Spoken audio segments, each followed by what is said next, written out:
नमस्कार दोस्तों, कैसे हो आप सब। आई होप कि अच्छे होंगे। सो फ्रेंड्स, फिर से एक बार आपका स्वागत करता हूँ हमारे इस यूट्यूब चैनल में जिसका नाम है एलेक्स इंस्टीट्यूट ऑफ साइंस, जहाँ पर मिलेगा आपको साइंस से रिलेटेड हर एक सवाल का जवाब और आप बनोगे साइंस के नवाब।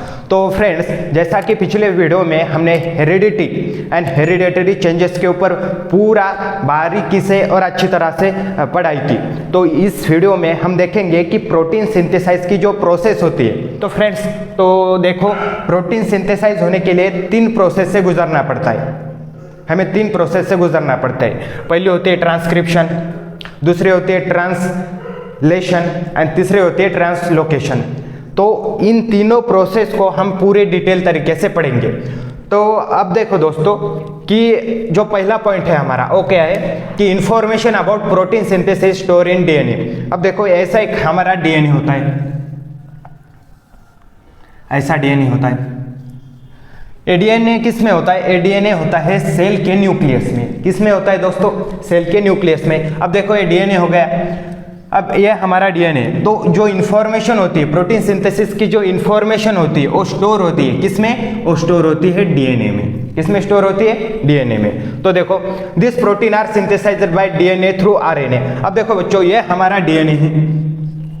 डीएनए क्या करता है? हमारे बॉडी के कैरेक्टर को कंट्रोल करता है। बट ये पूरा डीएनए तो बहुत लंबा होता है, ये पूरा डीएनए नहीं करता। इसके ऊपर जो डीएनए के ऊपर जो छोटे छोटे सेगमेंट होते हैं उसको हम बोलते हैं जीन्स। क्या बोलते हैं बच्चों? उनको हम बोलते हैं जीन्स।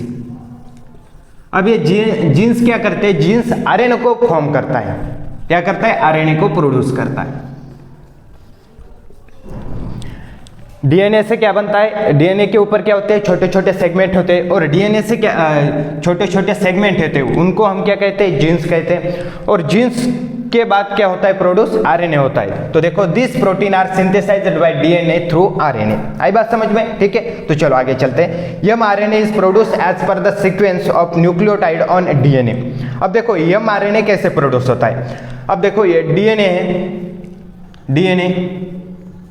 डीएनए में न्यूक्लियोटाइड्स होते हैं, 4 न्यूक्लियोटाइड्स। कौन कौन से? जल्दी जल्दी बताओ। ATCG, adenine, thymine, cytosine and guanine. अब ATCG ये हमारे क्या है? क्या है बच्चों? ये हमारे न्यूक्लियोटाइड्स है। अब देखो बच्चों कि जो हमारा एमआरएनए है वो प्रोड्यूस होता है किससे? जो हमारी सीक्वेंस होती है। किसकी सीक्वेंस? डीएनए की न्यूक्लियोटाइड की जो सीक्वेंस होती है ATCG, इससे क्या होता है? एमआरएनए प्रोड्यूस होता है। बट यहाँ पर ये जो सीक्वेंस है ये थोड़ी सी चेंज होती है। अब यहाँ पर ये थाइमाइन है। ये थाइमाइन क्या होता है? रिप्लेस होता है। किससे रिप्लेस होता है? वो थाइमाइन रिप्लेस होता है यू से, मतलब यूरैसिल से। किससे? यूरैसिल से। अब आरएनए में कौन सा सीक्वेंस बनेगा बच्चों? जल्दी जल्दी बताओ, न्यूक्लियोटाइड का कौन सा सीक्वेंस बनेगा? AUCG। क्या बनेगा? AUCG। आई बात समझ में? अब देखो बच्चों, the sequence of nucleotides being produce is always complementary to the DNA strand. Nucleotide की जो सीक्वेंस बनती है वो क्या होती है? कॉम्प्लीमेंट्री होती है। किससे? डीएनए के स्ट्रैंड से। अब देखो, एक स्ट्रैंड है डीएनए का, एक स्ट्रैंड होता है और एक स्ट्रैंड होता है। इससे क्या होती है? वो कॉम्प्लीमेंट्री होती है।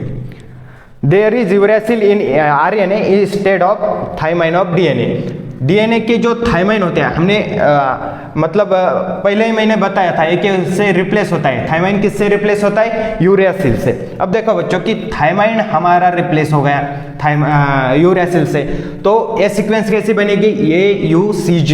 अब AUCG बन गया, मतलब डीएनए का क्या हो गया? आरएनए हो गया। आई बात समझ में? तो ये पूरी जो प्रोसेस थी ये थी ट्रांसक्रिप्शन। और इसी प्रोसेस को हम क्या कहते हैं दोस्तों? ट्रांसक्रिप्शन। बहुत ईजी चीज है, सिर्फ आपको पढ़ाई करनी है दोस्तों।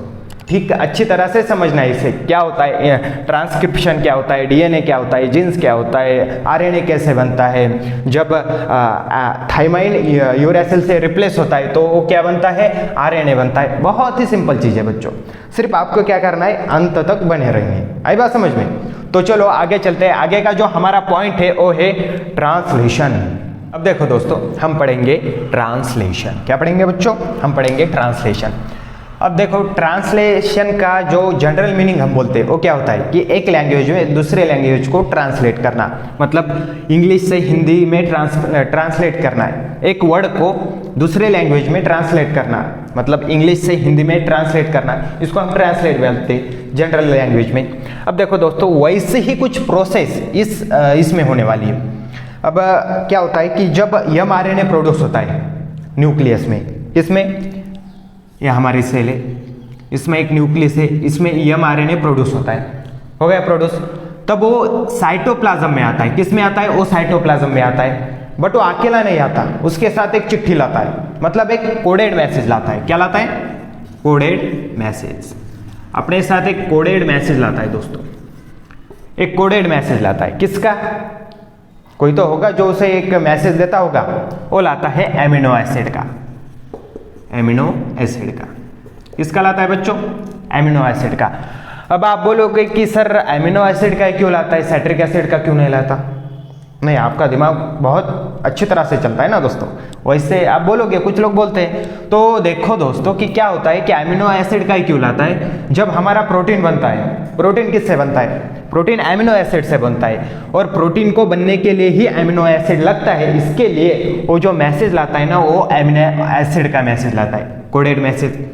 अब हर एक कोड पर, एमिनो एसिड के हर एक कोड पर, जो एमिनो एसिड का कोड होता है उसके हर एक कोड पर 3 न्यूक्लियोटाइड्स होते हैं। कितने? 3 न्यूक्लियोटाइड्स होते हैं। उसे हम बोलते हैं ट्रिपलेट कोडॉन। क्या बोलते हैं बच्चों? Triplet codon. अब देखो कि एक हमारे इंडियन साइंटिस्ट थे जिनका नाम था डॉक्टर हरगोविंद खुराना। उन्होंने क्या किया कि 20 एमिनो एसिड के न्यूक्लियोटाइड्स को खोजने में बहुत बड़ा योगदान दिया। 20 एमिनो एसिड के न्यूक्लियोटाइड्स को खोजने के लिए उन्होंने बहुत बड़ा योगदान दिया, इसीलिए उनको 1968 में नोबेल पारितोषिक से, नोबेल प्राइज से सम्मानित भी किया है। थोड़ा सा बेसिक है दोस्तों, आप मतलब एमसीक्यू के लिए ये बात ध्यान में रख सकते हो। नाम क्या था? डॉक्टर हरगोविंद खुराना। किसके लिए मिला था? 20 एमिनो एसिड के लिए उन्होंने न्यूक्लियोटाइड खोजे थे, और उनको 1968 में नोबेल प्राइज भी इस काम के लिए मिला था। तो चलो आगे चलते हैं, अब सीधा सीधा देखते हैं कि ट्रांसलेशन प्रोसेस क्या है।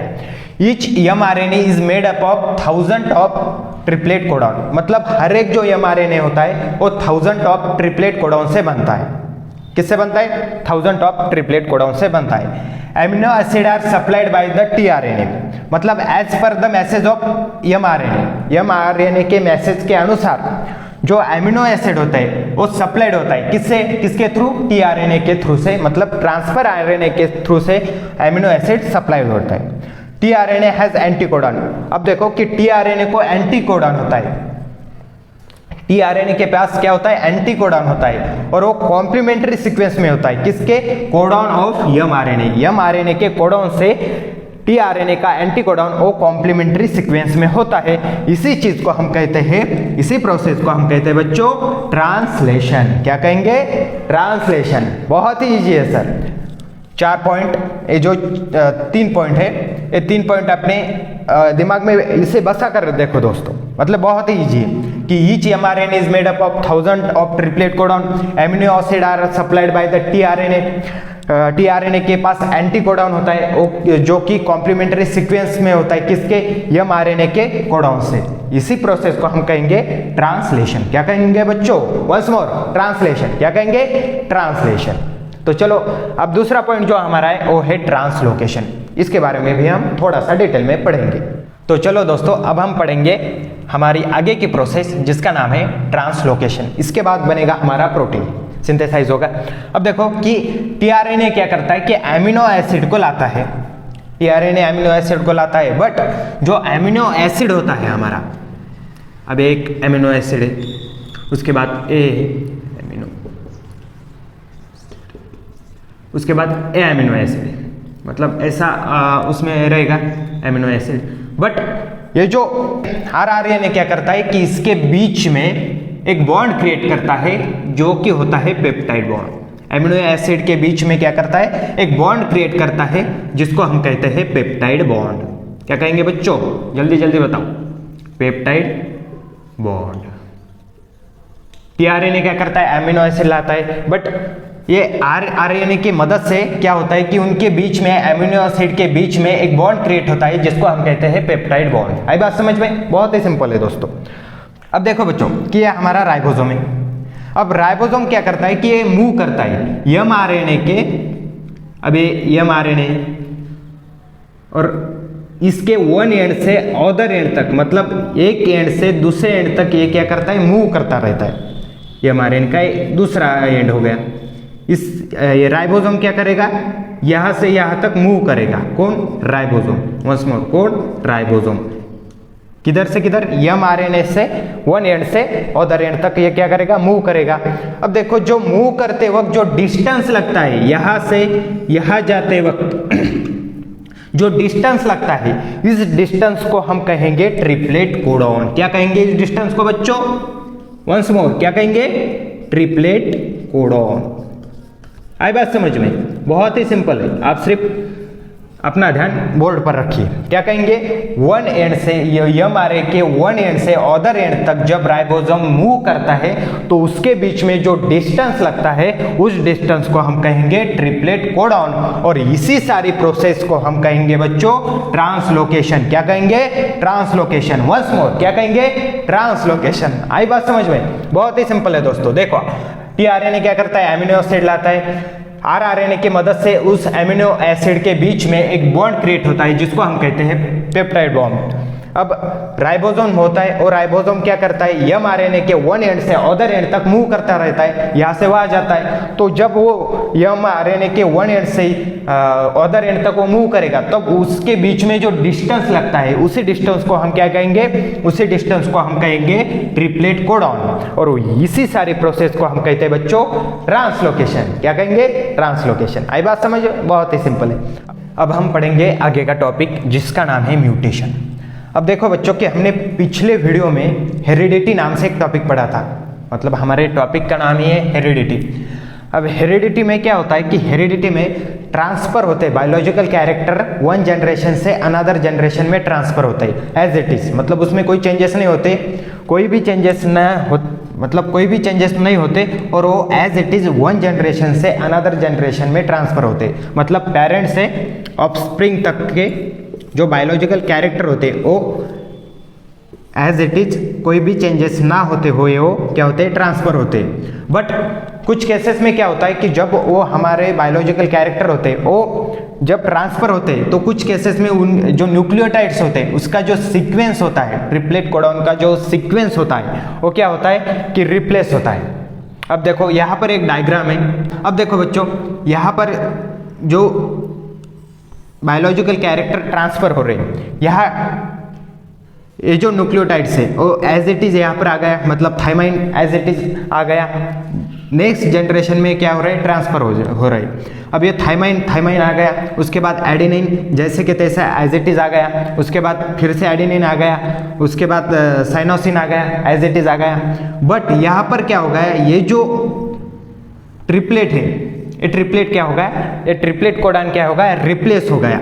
यहाँ पर ये जो इतना ट्रिपलेट कोडॉन है ना बच्चों वो क्या हो गया, रिप्लेस हो गया। अब देखो यहाँ पर थाइमाइन है, यहाँ पर ग्वानाइन आ गया, यहाँ पर ग्वानाइन है, यहाँ पर एडेनाइन आ गया, यहाँ पर साइटोसाइन है, यहाँ पर क्या आ गया, थाइमाइन आ गया। मतलब ये क्या हो गया, पूरा का पूरा रिप्लेस हो गया। अब यहाँ पर एज इट इज आ गया adenine adenine, guanine guanine, guanine guanine, thymine thymine, as it is आ गया। बट ये जो था थाइमाइन ग्वानाइन और साइटोसिन का एक ट्रिपलेट, ये ट्रिपलेट कोडॉन क्या हो गया, रिप्लेस हो गया। किससे, ग्वानाइन एडेनाइन एंड थाइमाइन से रिप्लेस हो गया। इसी को हम क्या कहेंगे, इसी को हम कहेंगे बच्चों म्यूटेशन। इसी को हम क्या कहेंगे, म्यूटेशन।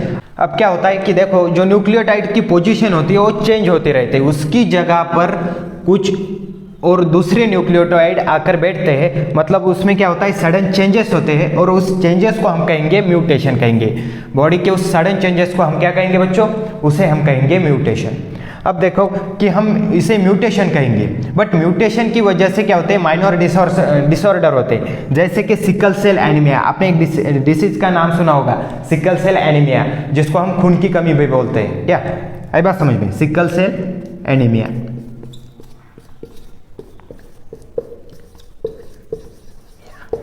ये सिकल सेल एनीमिया किसकी वजह से होता है? वो होता है म्यूटेशन की वजह से। आई बात समझ में? तो बहुत ही सिंपल सा टॉपिक था दोस्तों। आज हमने पढ़ा कि ट्रांसक्रिप्शन क्या होता है, ट्रांसलेशन क्या होता है, ट्रांसलोकेशन क्या होता है, और ये जो तीनों प्रोसेस थी वो थी हमारी प्रोटीन सिंथेसिस की प्रोसेस। बहुत ही सिंपल थी, बहुत ही अच्छी तरह से डिटेल में आपको पढ़ाया। तो दोस्तों अंत तक बने रहिए। ये पूरा जो हेरिडिटी एंड इवोल्यूशन का जो चैप्टर है, पूरा आपका पूरा चैप्टर कवर कर दूंगा। और उसके बाद हमने पढ़ा म्यूटेशन, और आगे के वीडियो में हम पढ़ेंगे दोस्तों इवोल्यूशन। हम ह्यूमन कैसे बने वो हम आगे के वीडियो में दोस्तों पढ़ेंगे। तो प्लीज़ चैनल को अभी तक सब्सक्राइब नहीं किया तो जल्दी से जाकर चैनल को सब्सक्राइब कर दीजिए, और बाजू वाला बेल आइकन का बटन है वो भी प्रेस कर देना दोस्तों। जैसे ही हमारे यूट्यूब पर वीडियो अपलोड हो जाए वो आप तक जल्दी से जल्दी पहुँच जाए। तो फ्रेंड्स मिलते हैं नेक्स्ट वीडियो में, तब तक के लिए थैंक यू सो मच।